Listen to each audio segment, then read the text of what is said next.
Did you know the IRS just hired more than 50,000 new agents? Most of these agents specialize in collections and are mandated to audit small businesses and increase collections on individuals. IRS notices can be intimidating, but waiting to act could cost you your valuable taxpayer rights. Don't try to handle the IRS alone. These agents are trained to track you into agreements designed to collect as much money as possible. Don't pay thousands of dollars to a marketing company claiming to be a tax resolution firm. Get behind the shield. The enrolled agents at Elite 8 Tax and Financial Services are experts at tax resolution, protecting taxpayers' rights, and are federally licensed to represent taxpayers before the IRS. Elite 8 Tax and Financial Services has the knowledge, skill, and experience to assist you with audit representation, liens, levies, offers and compromise, innocent spouse relief, wage garnishment, back taxes, and more. Don't lose sleep, time, or your rights as a taxpayer. Make your appointment today at elite8financial.com to schedule a consultation and get the IRS off your back. Get behind the shield. Your bags are packed and you're ready to enjoy a much-needed vacation. You arrive at the airport and you're delayed because you were unaware of new protocols. When you land, you're not sure who to use for reliable ground transportation. You arrive at your resort to find it doesn't look like the brochures and your accommodations aren't ready. You've just lost an entire day trying to get settled and you still have to find things to do while on vacation. Destinations and Occasions is your premier concierge travel and event planner. At D&O, every detail of your trip is vetted for quality to create a great client experience. We're even accessible while you're away to take care of any concerns that may arise. Call us today at 510-459-7732 to plan your next vacation. Or visit us on the web at destinationsandoccasions.com. Destinations and Occasions. Details is what we do. This is Dr. Tamia Guest with Rejuvenating Chiropractic. This is Nara Reed with Modified Nutrition Health Coach. This is Karen Marcel with June Street Barbershop. This is Tiffany Marcel with Marcel Luxury Realty, and you're listening to Boss Talk Radio. She cute. Style, comfort, and confidence. Shop with the trend in mind. She cute. Get the latest styles in outerwear, tops, jumpsuits, hats, and accessories. She cute. Shop from the comfort of your own home with confidence and quality products, hassle-free exchange, and free shipping over $65. She cute. Visit us online at SheCuteBoutique.com to shop our new fall collection. Welcome to Boss Talk Radio, the #1 online business and entrepreneurial talk show. Brought to you by Elite 8 Tax and Financial Services. Boss Talk Radio, keeping it real, yeah, that's for sure. I said a Boss Talk Radio, here for your needs, we'll crack the code. He the boss. He gon' fix your situation like there ain't no time for wasting. We ain't playing when we saying he the boss. And if you ever have a problem, he gon' show you how to solve it. Listen in and he'll show you he the boss. Talk. Here's your host, the Texas tax expert, George Dandridge. Talk Radio, here for your needs, we'll crack the code. He the boss. Welcome to another episode of Boss Talk Radio. It is Friday, March 11, 2022.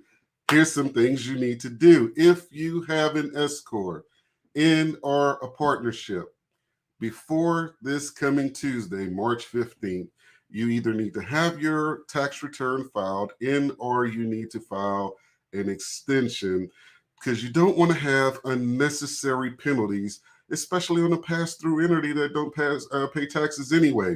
So if you need help with that, excuse me, you can go to the link on the bottom of the screen and schedule an appointment or go directly to our website, elite8financial.com, and do the virtual intake form, and we can get you taken care of prior to that deadline. I also wanted to make you guys aware of a couple of important changes. Even though right now they're saying it's not essential for this year, there are some requirements to filing those, specifically as it relates to, this thing got hot on me, specifically as it relates to the S-Corp and partnership taking losses. If you had a loss, you want to be on the lookout for Form 7203. And then next year, they're talking about bringing in a K2 and K3. And this is really going to kind of complicate those returns. And what it's designed to do is limit the losses that are taken by these smaller corporations. The government basically kind of figured out what we were doing with tax strategies and whatnot, and they want to limit the losses you can take or whatever. But the thing that I find may become an issue with that is that many of you are not tracking your basis in your company. And if you're questioning what basis is, that is a reason to find an accountant, a road agent, etc., to help you manage that. If your bookkeeper and your accountant is not the same person, you really want to make sure that they work well together and that everybody understands their role and what they're supposed to be doing. Because if all you're doing is basically kicking out a profit and loss statement and you have no idea what's on your balance sheet, this is a reason you'll have challenge getting funded, taking advantage of different opportunities that may come to your particular municipality and things of that nature. So once again, be on the lookout for that. Make sure you guys are dealing with professionals. You have your talent is what you do in your business. You don't have time to be dealing with the nuances of constant ongoing tax changes and compliance issues. So I promise you, great accountants pay for themselves in the money that we save you. So again, if you need help with that, you can go to elite8financial.com/appointments or just go directly to the website and fill out a virtual form. So today we have a very, very special guest in the building. I just watched her journey and I was just like, wow, and she's been like, I'm really honored she was able to get on the show today because it was really kind of last minute. We chopped it up at lunch yesterday and I was like, okay, we really need to get you on the show. She was like, well, when do you do it? I was like, we're going to do it on Friday. She was like, let's just do it tomorrow and get it out of the way. I was like, bet, let's do it. So if you haven't had an opportunity to read in the bio, she recently was appointed as vice president of Contractors Association. We're going to talk more about that, but we're going to talk about today. What I noticed is I see a lot of people out here talking about manifesting and all of these different little positive nuances. And hey, that's all cool. You got your vision board and everything. That's cool. But do you really want what's on the other side of your imagination, your dreams? Because I see a lot of people and, I'll have people come to me and they're like, I want to, I'm about to, I'm fixing to, and they never do, and we were talking about this yesterday at lunch, how when someone takes a step out, God is going to move back towards you 2 steps and everything that you need to, y'all have heard me say this before, by the time you've done everything that you can do, you'll have more opportunities to do more because it just works that way. It's just going to come to you. I don't know why it is what it is. You can call it manifestation, magnetism, whatever you want to call it. But at the end of the day, the only thing standing between you and what you want is the excuse that you put in your mind. So your haters are not real. All of these different excuses you have, those things are not really real. Learn how to monetize your gifts. So we're going to talk about, because she deals in the A&E space, so I came up with a little thing we call the ACE lifestyle. So we're going to teach you guys about how to really architect your dreams in a way that you can construct your opportunities and then engineer your lifestyle in that order. So we're going to pay a couple of bills real quick. And when we come back, we're going to bring on our very special guest right after this. Did you know the IRS just hired more than 50,000 new agents? Most of these agents specialize in collections and are mandated to audit small businesses and increase collections on individuals. IRS notices can be intimidating, but waiting to act could cost you your valuable taxpayer rights. Don't try to handle the IRS alone. These agents are trained to track you into agreements designed to collect as much money as possible. Don't pay thousands of dollars to a marketing company claiming to be a tax resolution firm. Get behind the shield. The enrolled agents at Elite 8 Tax and Financial Services are experts at tax resolution, protecting taxpayers' rights, and are federally licensed to represent taxpayers before the IRS. Elite 8 Tax and Financial Services has the knowledge, skill, and experience to assist you with audit representation, liens, levies, offers and compromise, innocent spouse relief, wage garnishment, back taxes, and more. Don't lose sleep, time, or your rights as a taxpayer. Make your appointment today at elite8financial.com to schedule a consultation and get the IRS off your back. Get behind the shield. DP Gigs, dpgigs.com, where minority small business services reside. You may be wondering, what is DP Gigs? Well, DP Gigs is the new marketplace where you can find a variety of services from minority small business owners online, with services such as accounting, tax prep, business coaching, virtual assistant, event planning, voiceovers, web design, and so many others. Check for yourself. Visit the website dpgigs.com. That's dpgigs.com.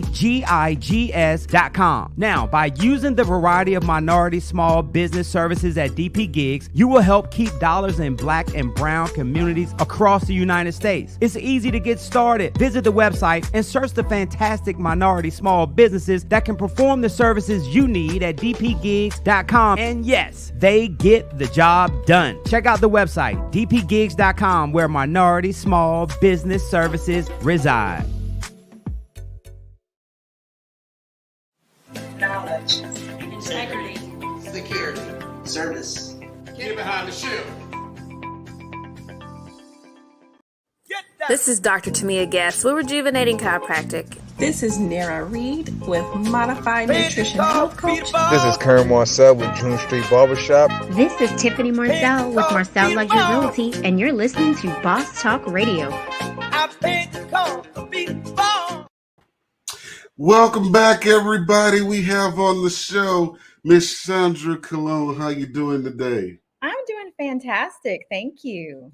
Now, somehow I erased my cookies and got out of my settings where we show the names on here. So while I'm playing with that, go ahead and tell everybody about yourself and what it is that you do. Well, first and foremost, thank you for having me on. Secondly, I am a client, so I've kind of earned my way into this spot. Hey, but that's how we met. You know, we met on Facebook. We became Facebook friends. I actually was working with another firm at the time, and I watched you. And you know, some of your posts can be controversial, but I saw a lot of truth in what you were posting, and I literally, you know, watched you pretty much for an entire season and then called you up and made the switch. And so that's not so much about me as it is about how we actually met. But I just want to say your marketing and your branding towards your business, it's working, because that's why I'm here today and how we met. And I've had a fantastic experience with you. And as you know, I'm tagging you all the time when someone says, you know, who should I use for my taxes? And I don't know if you noticed this, but when I tag you, I'll tag you and say, this is my tax strategist, because I'm really particular about the words, because you're more than just, you know, you don't just do taxes. Like, it's deeper than that. So shout out to you and thank you for your services. But yeah. Thank you for the opportunity to be of service to you and your entire network. Thank you. So I'm an entrepreneur, and I would say for the past 10 years, but I was actually thinking about this yesterday. Even when I was in the corporate world, I always had this side hustle, like always. And not because I even needed it. I liked it. I liked the challenge. I think I've always been a business development professional, even again, back when I was slinging paper, if you will, and doing the corporate thing. I'm going to age myself, but back in the day, guys, we used to be able to sell phone service. I mean, this is like when you had a house phone and you could sell phone service and you get all your family and friends. Electricity. Oh my gosh. Every type of MLM you can think of, I've probably tried it at some point, because I love the challenge of it. And hey, who doesn't like a little extra money on the side? And like I said, I didn't even need it. It wasn't about the money. It's what I was doing wasn't fulfilling for me. And I knew I wasn't really walking in my purpose. So about 10 years ago, I stepped out and decided, I'm really good at making other people money. How can I do that for myself? And I really didn't know where to start or couldn't exactly define what my skill set was just as of yet. So I said, you know what? Let me start with real estate.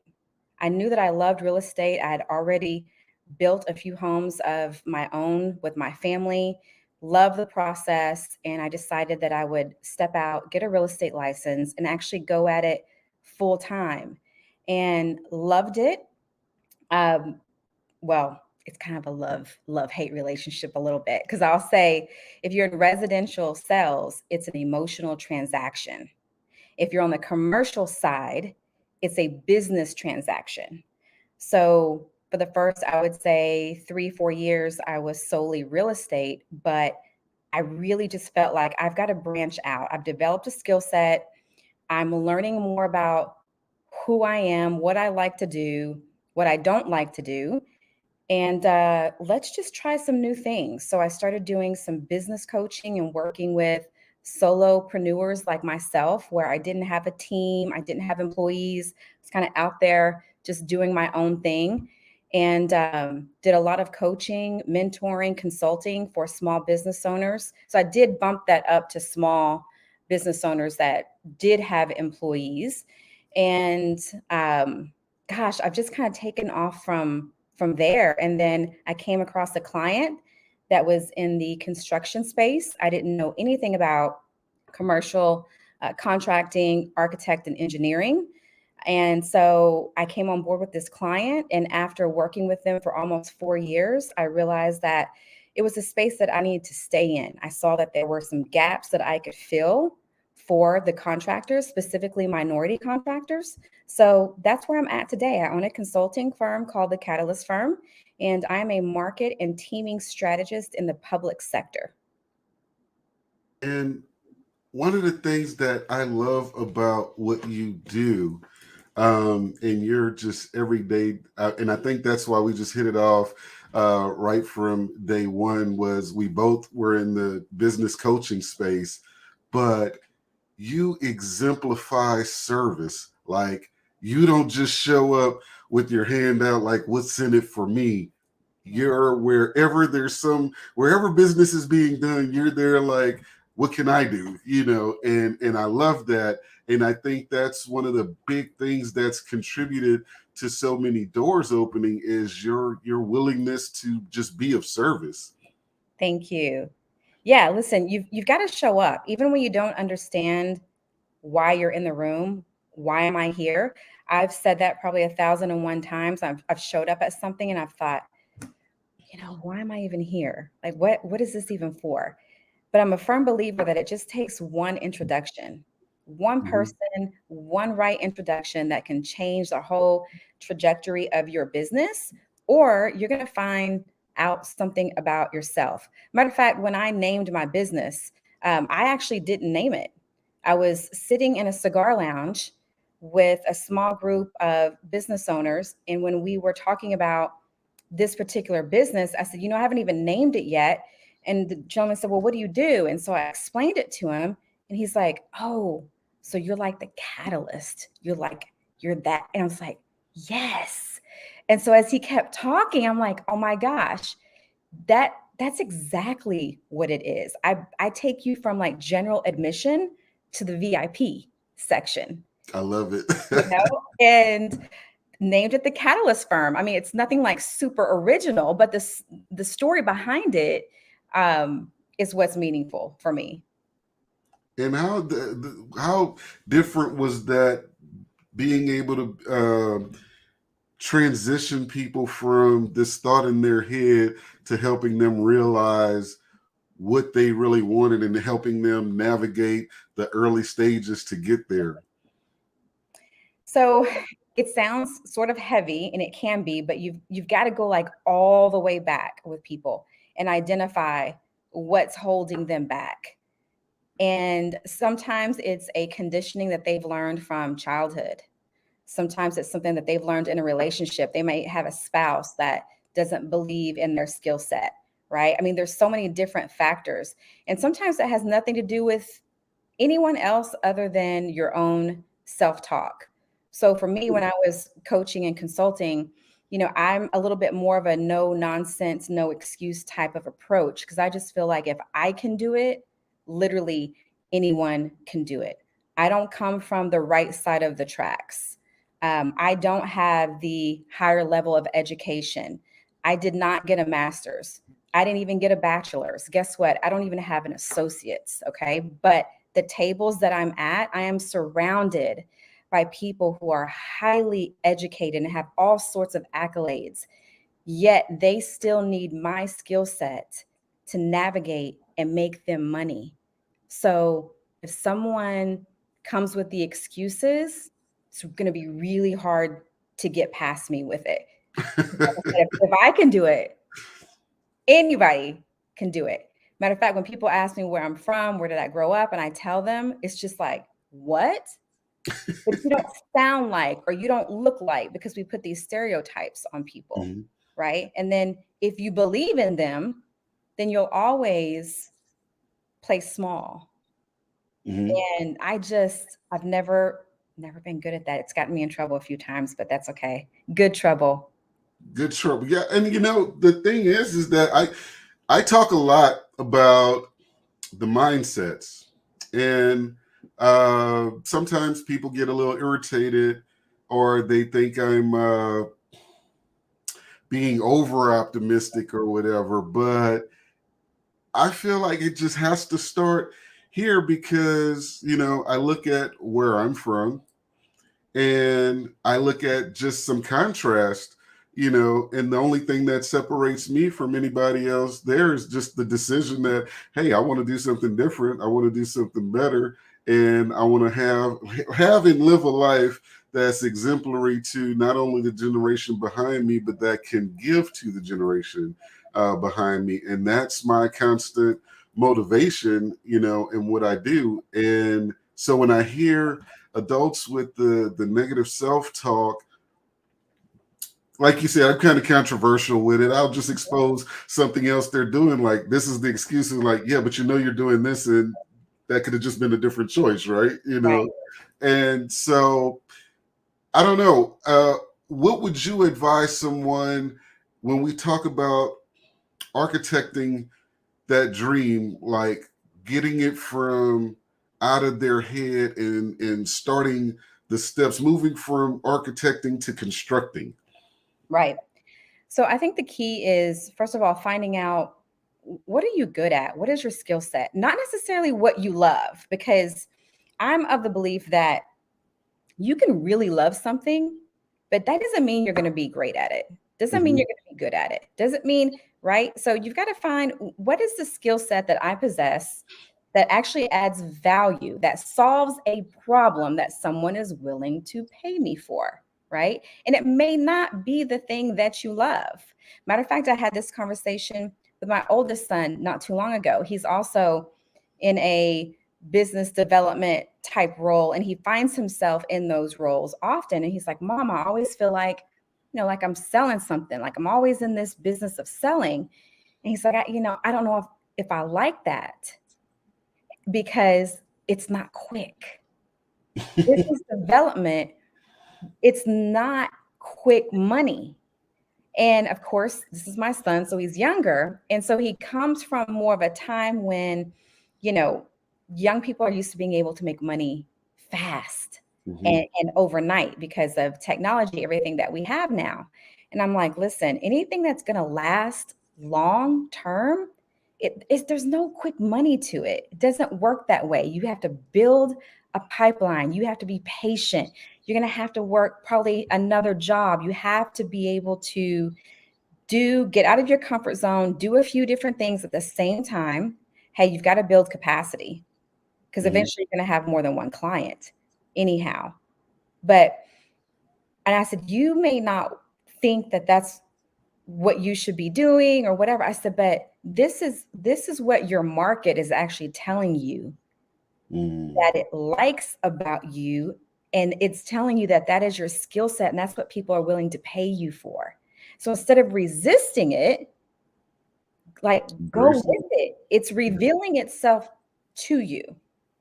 So if you're not clear, you got to start asking yourself, okay, universe, God, whoever you pray to, whoever you talk to, reveal it to me. Help, give me the eyes and ears to reveal to me what it is that I should be doing.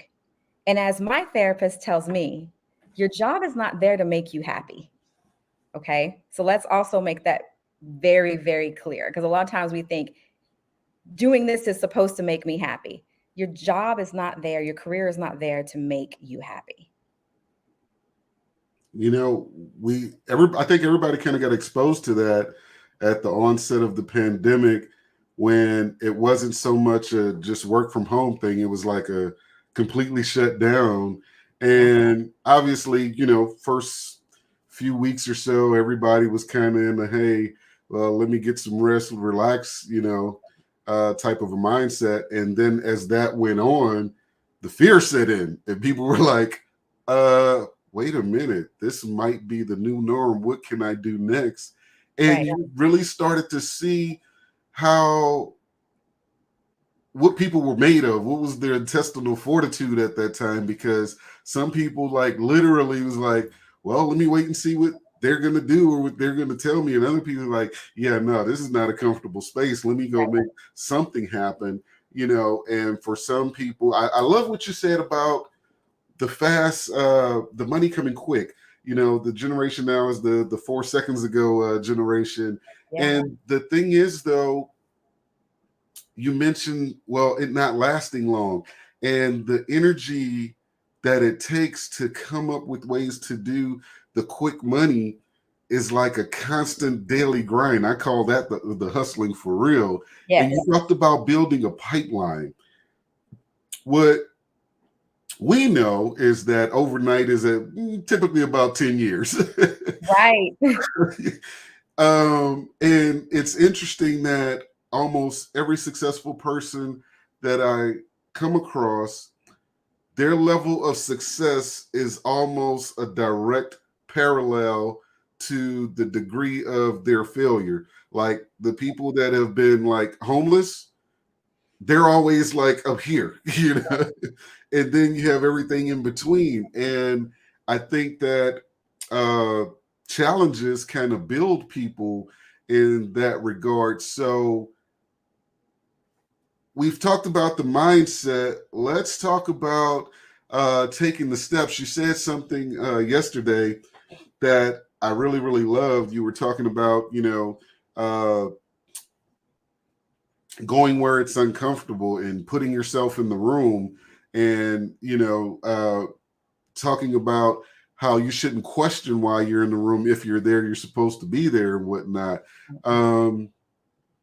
And I see people specifically, because you're in the construction space, and I see a lot of entrepreneur-minded people in that space that possess different skill sets, but they don't realize that they can monetize them because they're not good with a hammer or, you know, what have you.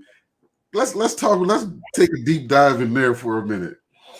Absolutely. So, yeah, that was the interesting part of the conversation, because you had given an example of someone who was actually going to step out and do something completely different and didn't realize that something that they had been doing for years still has a ton of value. And if they actually just stepped out and took that skill set that they've been doing for someone else and creating their own entity and starting their own business, we don't need to reinvent the wheel. And one of the major things right now is the state of Texas is anticipating receiving $35 billion in infrastructure dollars.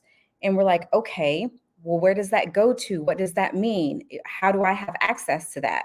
So this is where we get into the minority certification aspect of it. If you are a minority and you can go file for a DBA or an LLC, then you can be a minority business owner. Yes, you have to prove it. You have to submit your birth certificate. to prove that you truly are a minority. But it is not a difficult process at all. Again, I did it on my own. People pay consultants to file their minority certifications for them. You don't need to do that. A lot of the times we're afraid of the unknown. We feel like, okay, this is an area that I'm incompetent in. I don't even want to try it. But I promise you, if you just sit down and say, okay, I'm going to give this a shot. Yes, I'm uncomfortable. I don't like paperwork. I get it. I'm not exempt from those thoughts. We're intimidated. But I sat down and created my account and just literally started uploading every document that they asked for, which are your basic documents of, proof of your entity. Okay. And again, I even said it can be a DBA. Guys, that's like $15 to secure a DBA. And then you can change it to an LLC. Call George. He'll tell you exactly how to do all that. And then there were a few documents that I didn't have, but that's what we have Google for. It was like, oh, okay. Oh, that's simple. And before you know it, the process was complete. And then you sit and you wait. And if there's something that you missed, they're going to give you a call. But it's not a difficult problem at all. And so what we have in the minority contracting space is we have state dollars and we have federal dollars. And depending upon which opportunity you're going after, it would be ideal for you to have these certifications. Why? Because there's minority requirements as far as percentages that they have to let to minority business owners. So we have what's called a SBE, which is small business enterprise. That's based on your company's monies, okay?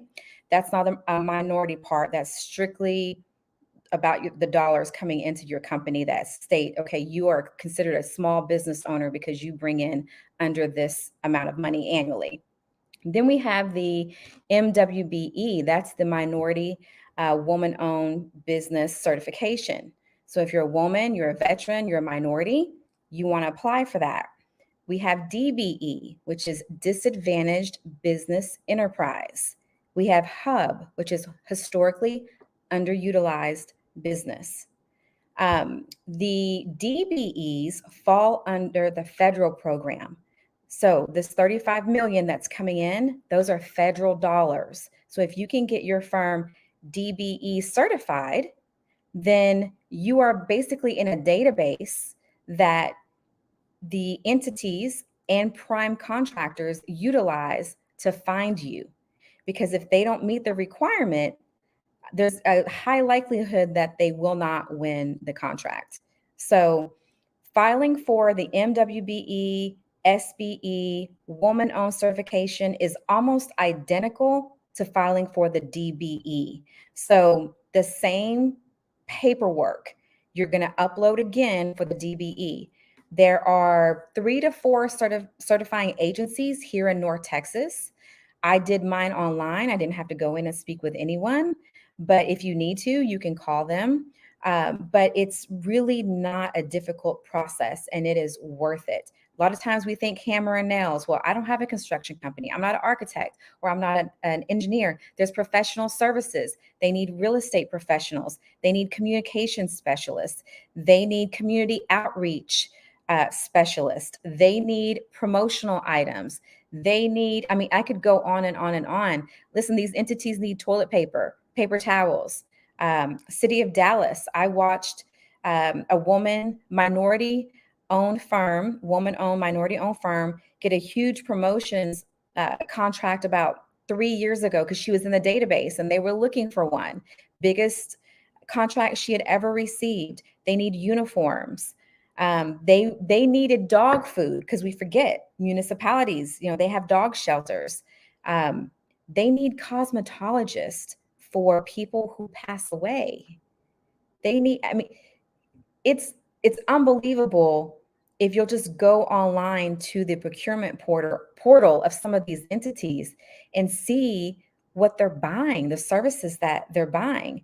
So don't always think hammer and nails or engineering or even architecture. It gets more granular than that.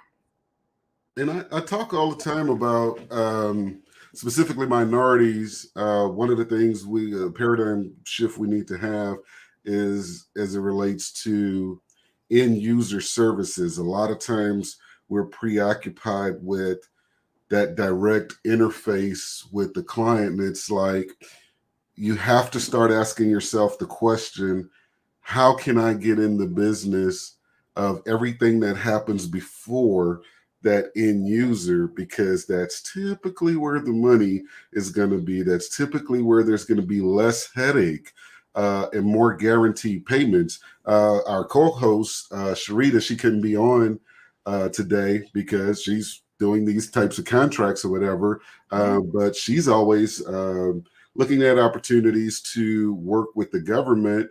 And one of our business attorneys, Aaron Cartwright, he works specifically in the space of municipalities dealing with contracts and things of that nature, specifically dealing with GCs and whatnot, making sure that, you know, their documents are tight or whatever. And one of the things that I hear from their space oftentimes is that very often, minority-owned firms don't meet the very minimal standards of more than anything, paperwork.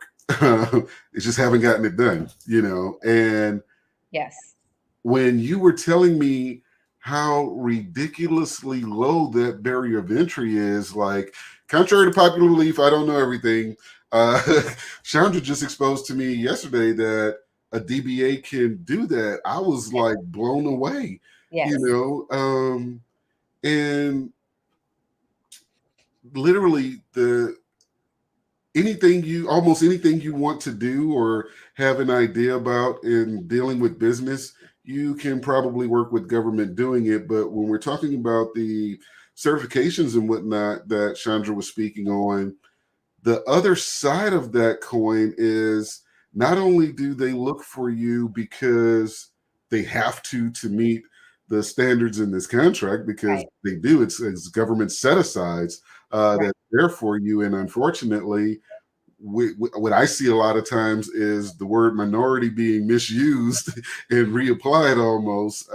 But in addition to that, the other reason they're looking for you is because there's a tax benefit for them working with you. And so they seek you out, but you have to be in the room. So let's talk about really constructing that opportunity for people who say, well, I don't really like to talk to people. I don't like to do the meetings or so forth and so on. Let's talk about how they transition out of that so they can start to engineer their outcomes.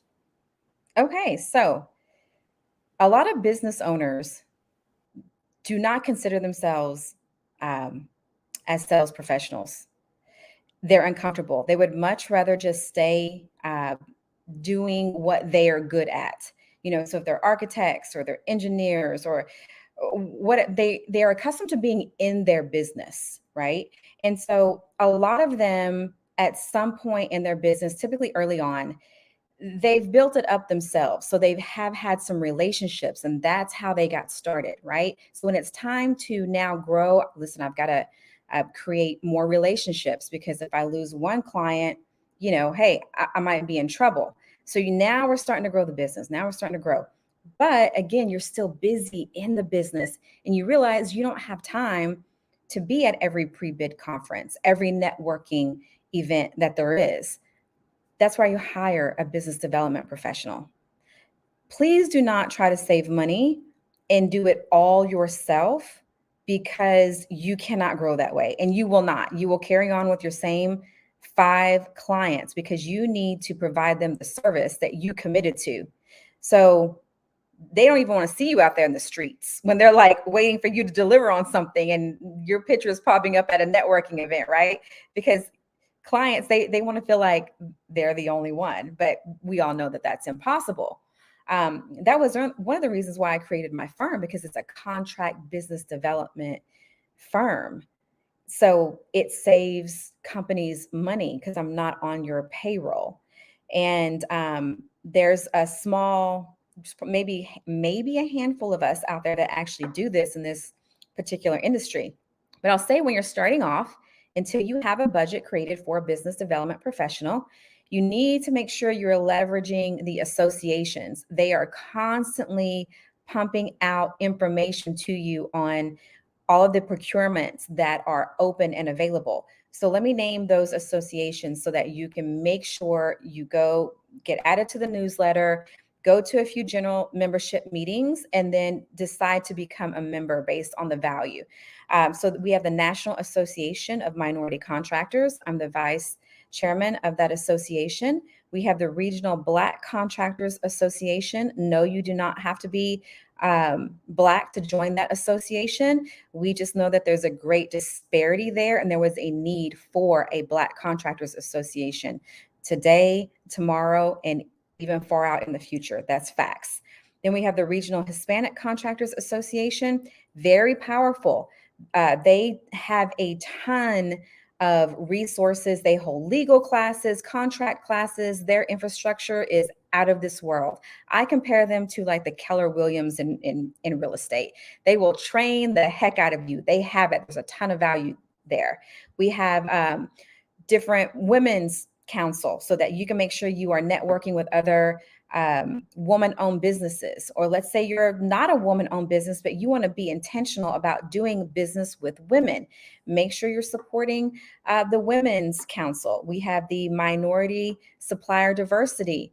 They actually just put on an amazing hard hat expo last week. If you weren't there, oh my gosh, you missed out. There were ISDs, Fort Worth, Dallas, I could go on, various municipalities that were there, large, I'm talking about the multi-billion-dollar international general contractors were there. If you're a subcontractor, you're a painter, you drywall, you do baseboards, whatever your specialty trade is, you lay brick, you needed to be there. They need to know who you are. You need to learn, how can I do business with you? Each entity has a procurement portal. So you may feel like, my goodness, it's going to take me forever to sign up in all these different portals and get all of these different notifications.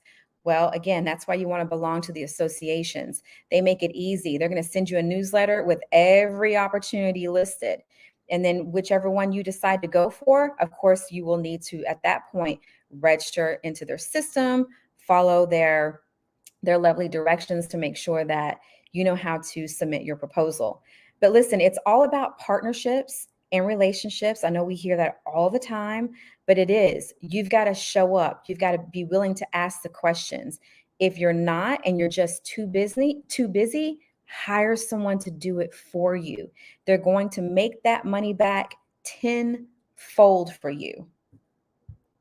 And I can't, we talk about relationships and partnerships, but there's something else as well, because there's an art to relationships, and it's largely a reflection of your own self-character, in my opinion, in that if you approach interactions from a transactional standpoint, if you're just tuning in, we're talking to Shandra Colon. At the top of the hour, I was saying how I love having watched you for the past 2 years just be everywhere looking to serve.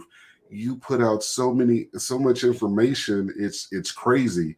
And I've watched you serve on the Collin County Black Chamber. I've watched you serve in RBCA, now vice president of NAMC. And it's like, at the same time, now everybody's mumbling your name in every room, so you don't have to be in as many places. And the art in the relationships with that is, number one, you have to have the integrity that people can expect. However you've shown up or whatever it is you said, that's what will be produced from an engagement with you. But then know that everything doesn't have to be transactional.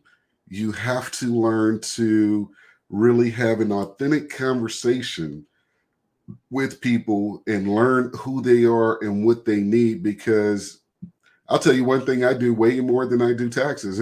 People always like marvel at this when I tell them I'm an introvert. More than I do anything else, I connect people. Right. People may call me for any given reason for themselves, but it doesn't always mean I can help. But I make a point of finding out what they do, where they are in what they do. And when the opportunity comes, I make a point of, plugging them in with people. Like the first time you and I went out to eat, I think it was 7-8 months ago. Like we didn't leave the table without talking about 5 or 6 people each. Like, oh, we got to put you with this person. We got to put you with this person. And I was like, okay, yeah, we do the same thing when it comes to that.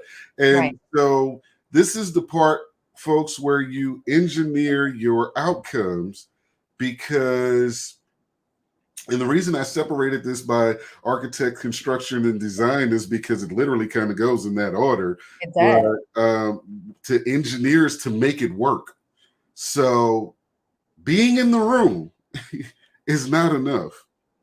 You have to engineer those outcomes by being deliberate. I've heard people kind of very cliche-like would say, well, your network is your network. But I would see people go to these largely social pointless functions that they would call networking events, and they pay for this stuff, and there's basically a glorified happy hour that's designed to draw in hungry business owners, and everybody's there passing out cards. No one is being intentional about what they're seeking or being there to help someone else. And it's like you leave with a bunch of business cards and you don't remember who any of these people are. Like, why are you doing that? Right. So give people some tips on how to move around in the room, how to make sure that their presence is known or recognized, while at the same time being able to seek an opportunity to be of assistance to someone else, even if it doesn't mean an income for them. So you got to be able to first read the room. So not all rooms are the same. Example, I was at a summit a few weeks ago, and there were some very large entities there, a few different airport entities, transportation, DART, transportation out of Austin. I mean, just large entities. And this was a smaller summit.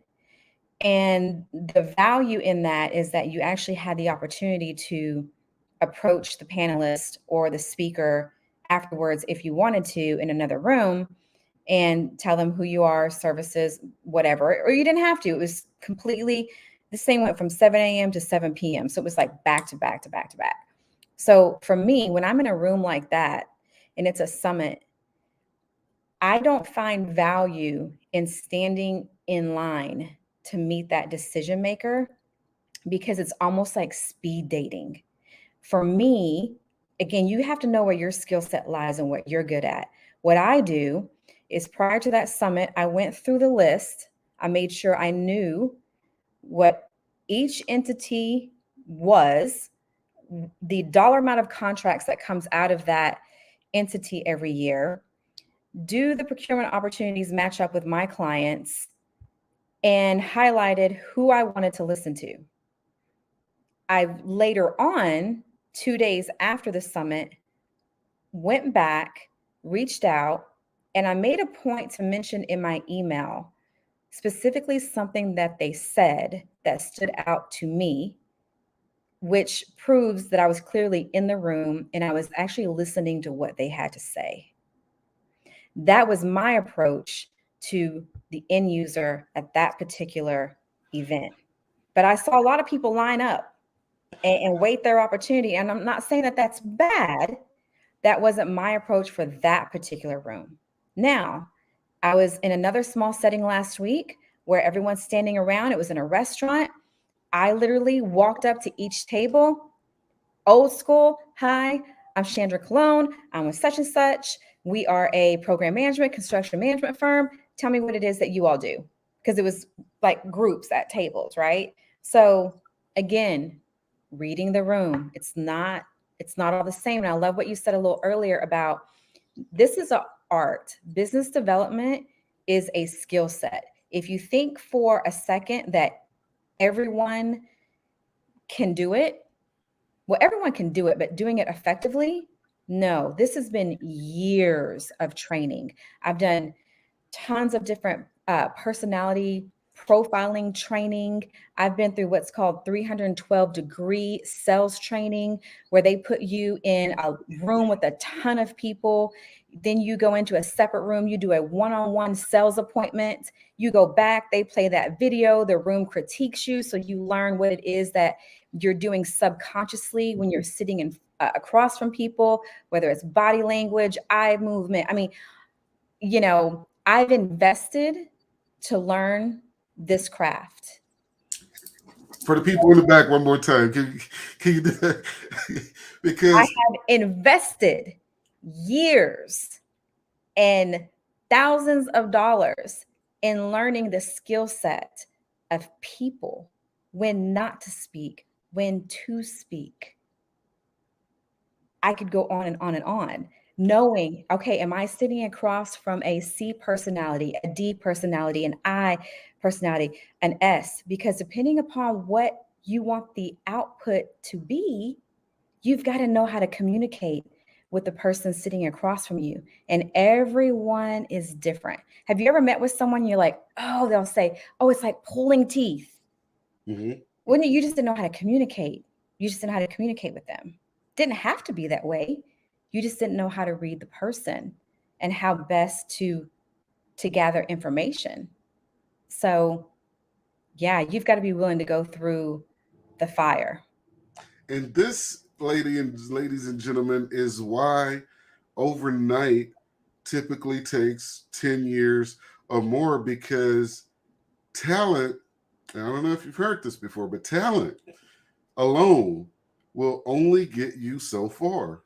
Oh my gosh. Know that there's always someone who's going to be equally or more talented than you, and what's going to edge them out over you. And I always use the basketball synopsis with this, because there are some people that are just born skilled players, but the person with the greater work ethic is going to beat them every single time because they're willing to put in more, you know. So and trust.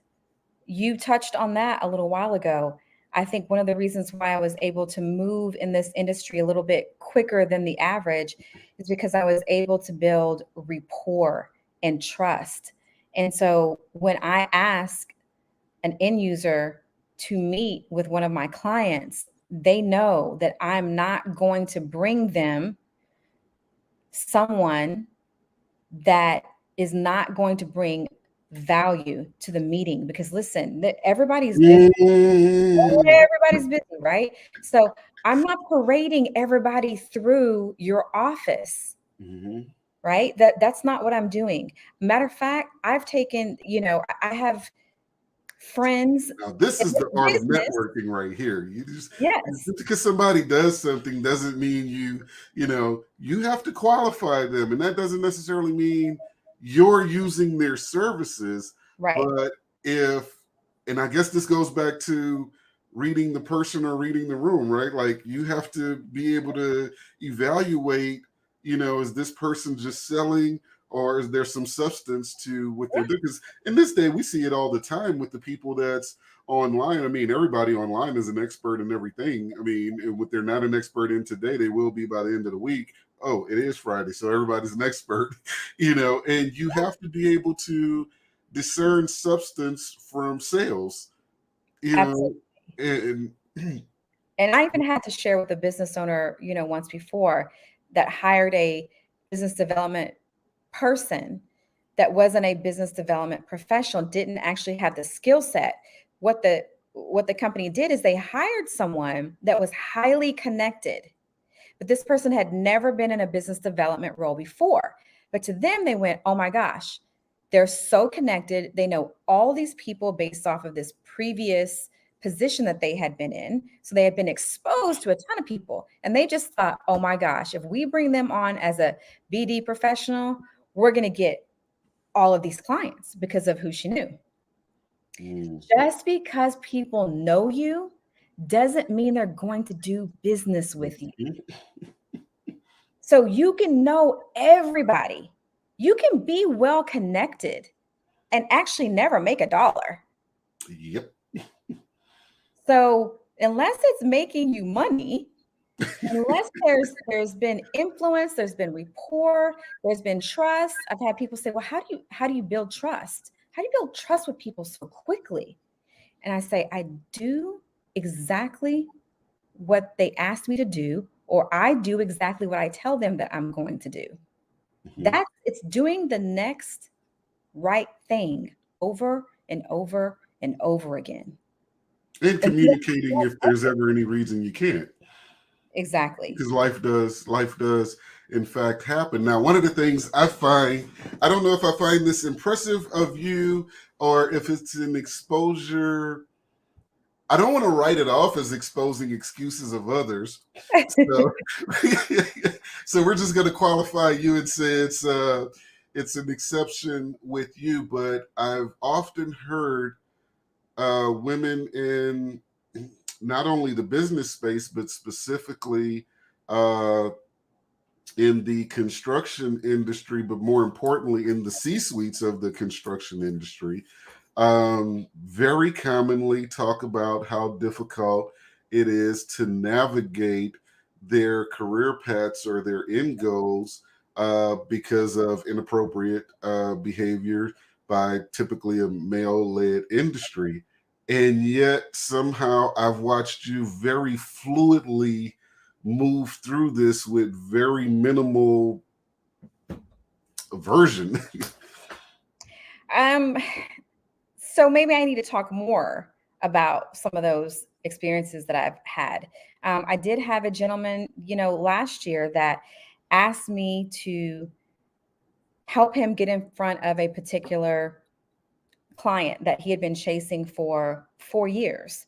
And he had been meeting with different people that he thought was going to get him in the door based on their power and influence. But he didn't know the inside people. I knew the inside people. And this was going to be really a one-off situation where I'd be paid a one-time fee. So this wasn't going to be an ongoing client. And I was able to take him to the people he needed to be in front of. He presented. He was given the opportunity to follow back up and do a second presentation. Long story short, right after the meeting, we go and meet for coffee to sign my agreement. My agreement was actually supposed to have already been executed, but there were all these excuses, right? And long story short, he didn't want to pay me. He didn't want to pay me. And I've come across this a lot of times where you spent 4 years wasting your time and you couldn't get to the right person. I took you to the right person in 2 phone calls. And now you don't want to pay me because now really you're mad that this was so easy, right? Because that's what it boils down to. But then he thought he was going to qualify me. And it got really ugly really quickly. I think I remember you talking about this. Yes, it was ugly. I've had several situations where people get amnesia. They forget how they got there. And to be in this particular industry and to be a woman, you got to have some cojones about you. You have to be able to stick up for yourself. And I had to let this gentleman really hang himself. And that's what he did. He thought, because it was a multi-million-dollar deal for him. So he thought, oh, I've already gotten the door. This is a done deal. I presented. I haven't signed her agreement yet, which, hey, from experience, never introduce anyone to anyone without a contract if this is actually how you make money. I let this guy give me excuse after excuse. Even that morning, it was supposed to be signed before we walked in there, but his flight was delayed, supposedly, allegedly. Okay. So I didn't have a signed agreement. But what happened was someone on the other side that was a part of that team noticed that going forward, I was not on the correspondence anymore. And they wondered where I was at. And they called me and they said, "Are you aware that he has an appointment to come in here and present again this day, this time?" I said, "No, I actually wasn't aware of that, but let me call and figure out why I wasn't in the loop," because I wasn't going to air out the dirty laundry. Right. And it was a woman that had actually been in this position before as well. She could see what was happening without the verbal, right? So I called him and I said, "Hey, a red flag has gone up. They see that I'm not in the correspondence. They want to know why I didn't know about the meeting and why I won't be in the meeting." "Well, you don't need to be in the meeting. That's why you're not in there." I mean, it was ugly. And I said, "Okay, so just to make sure I still understand where we're at, are you still of the mindset that you do not want to compensate me for this?" And he said, "I'm not paying you a dime." I said, "Okay. Appreciate that." I said something nice because that's right. Got off the phone, called the lady, and I said, "Yeah, I will not be in any of the meetings because we're not doing business together any longer." And she said, "Well, that's the only reason he got this appointment." I said, "I understand, but I will no longer be in any of the appointments." And I kept it clean. Like I said, you don't need to air out all the dirty laundry. Sometimes the unspoken is more powerful. And in this case, it was because she said, "I know what's going on here. And this has happened to me before several times. And I'm going to call and have this meeting canceled, and he will never come in here again." So let me just say, it's really important that you have allies and friends in this industry, people that genuinely want to see you win. And you and I talked about this briefly yesterday. Do business with people and have relationships with people that have been through the ringer a few times, that understand what you have on the line. We didn't have as much sugar on it yesterday. Well, I think I threw out an F-bomb, but yeah, you gotta, because it's dirty. The construction industry, music industry, and sports industry, I would say, are the three most savage industries that you can be in. It's very cutthroat. And if they can cut you out, they will. If they can punk you, they will. If you're afraid of confrontation, you're in the wrong industry. I can vouch for the entertainment side. Yeah, it's absolutely brutal. And it's comparable to the music industry. So yeah, anything that's worth it is going to test you. And if you haven't been close to tears, if you haven't been broke, if you haven't been on, and listen, there was one point where my 16-year-old son had more money in his bank account than I did.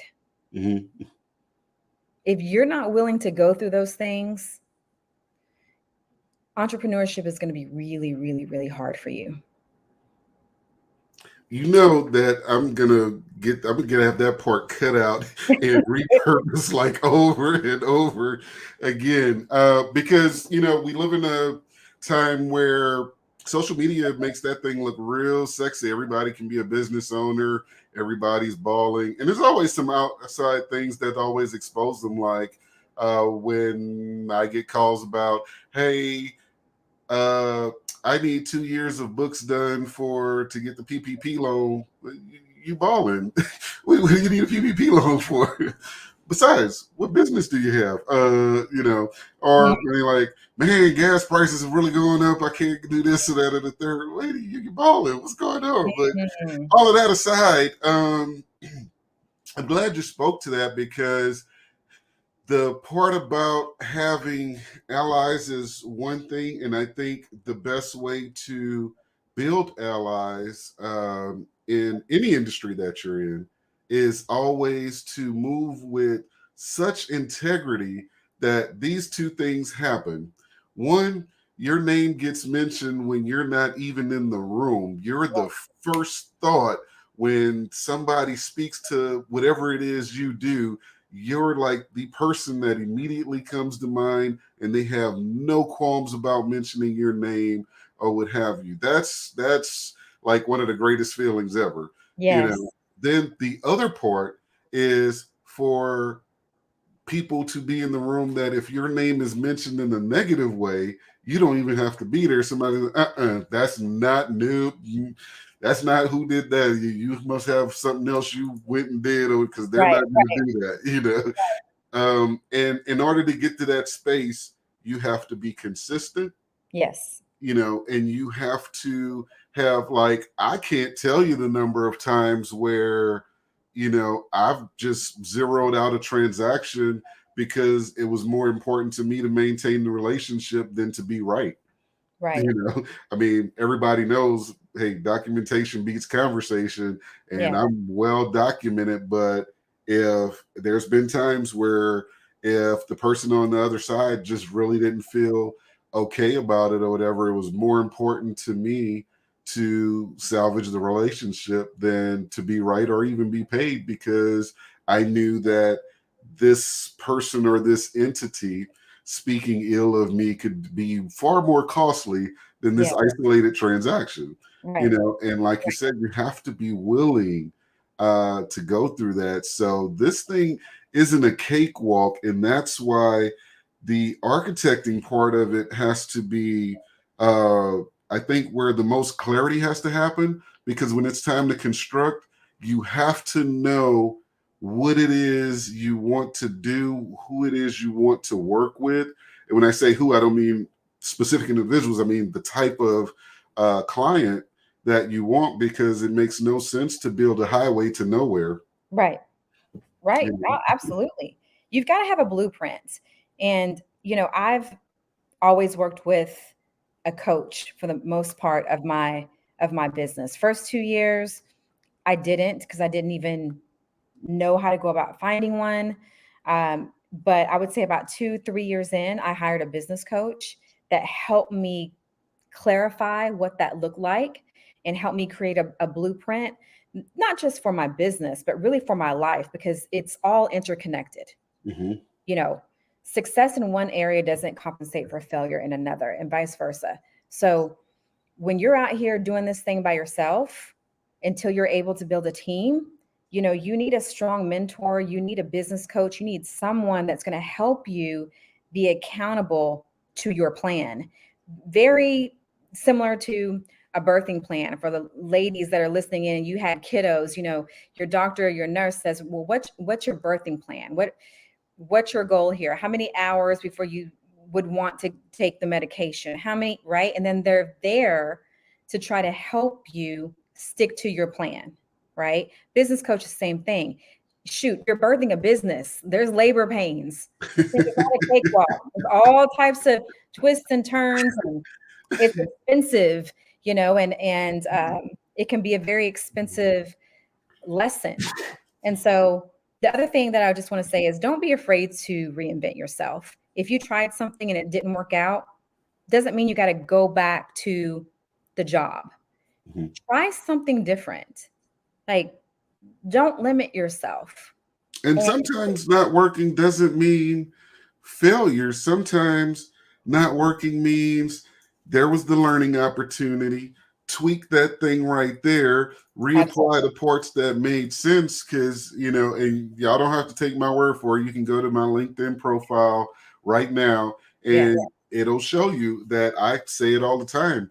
I failed my way to success, and I was able to do that because I've never been scared to start over. I've had zero fear of starting over. And the thing is that I've seen people criticize me, talk in other rooms like, I can't believe he did that. He just started over at this age, and he went for broke. And but here's the thing, I'm gonna lap you again because I'm not scared to start over and go all in all over again. I don't gamble, but there's one thing I'm gonna bet on 7 days a week and twice on Sunday, and that's me. Absolutely. I have I'm very similar. No qualms about that. I might be doing something completely different in 5 years, and I'm okay with that. So my family might not be, whoever might, but if I'm okay with it, come on.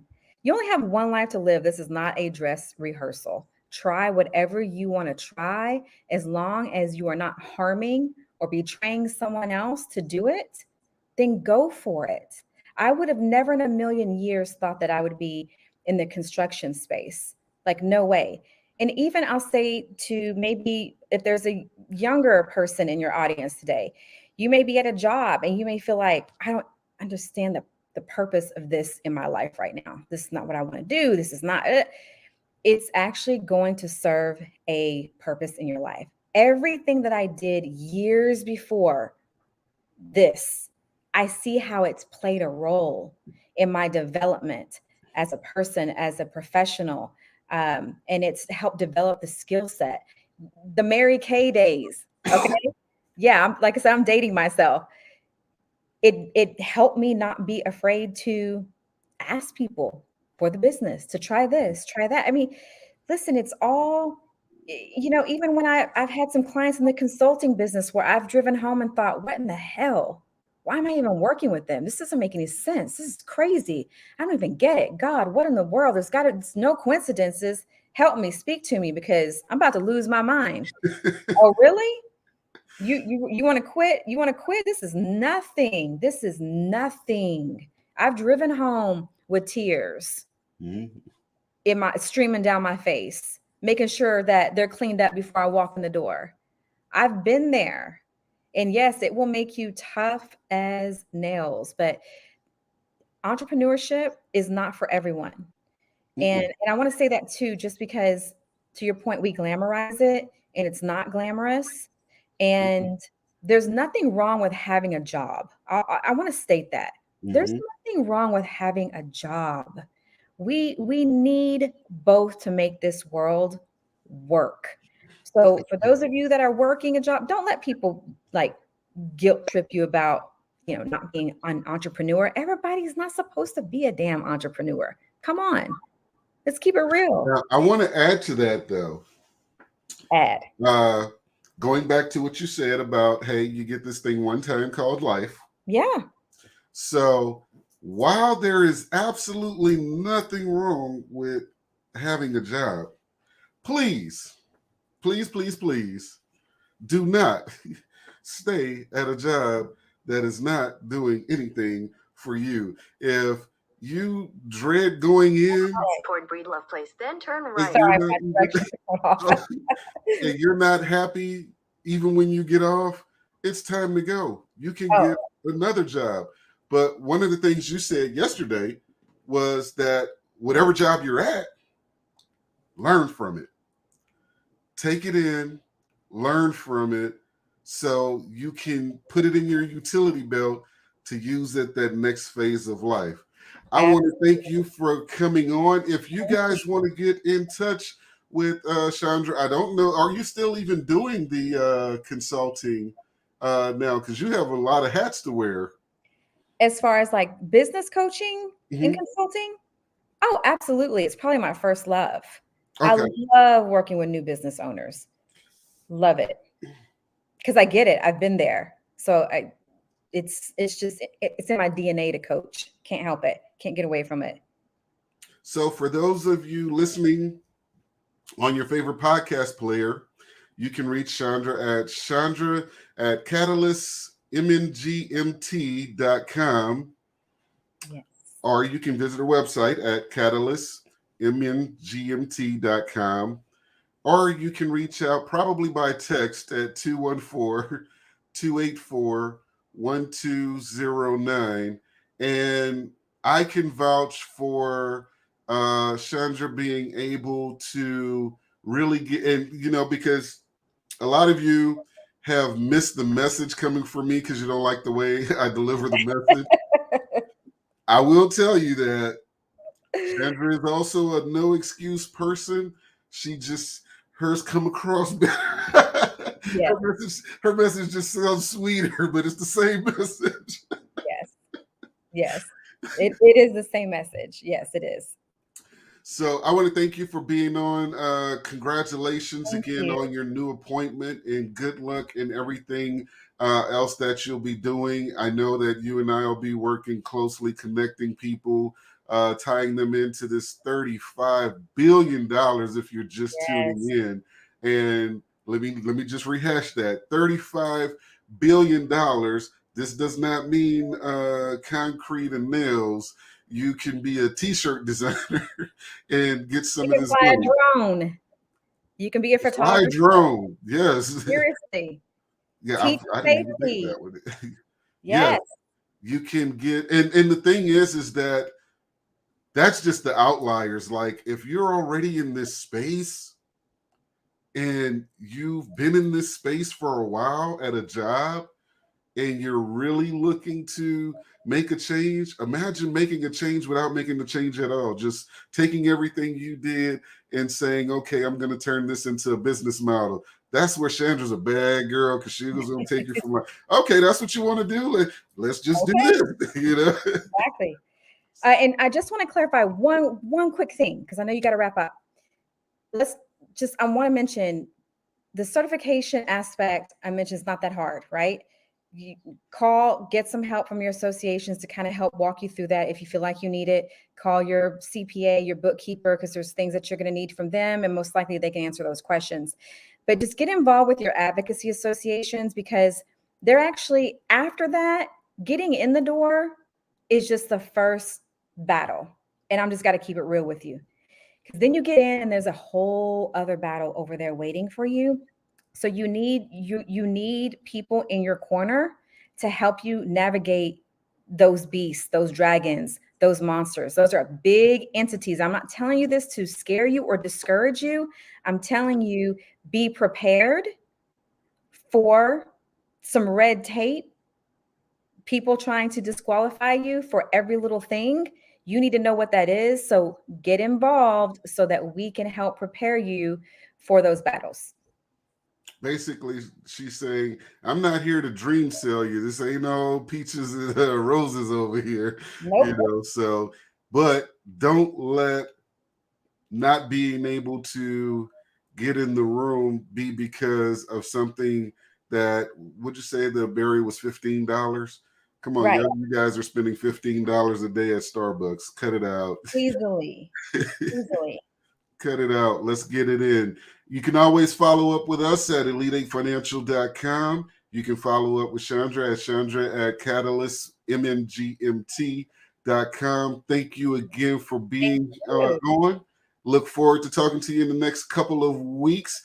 And when we do this panel thing, I'm still putting together the strategy for this, but I definitely want you to be a part of that, as we will also be talking about working with municipalities and things of that nature. Oh, yes, I will give you the truth. Yeah, I know this. Thank you again. We'll see you soon. You've been tuned in to Boss Talk Radio. We will see you guys on next week. We have not announced the guest yet because we're trying to put something unusual together, but we will be back on next week to give you some more information across the best and brightest of the industry. See you then.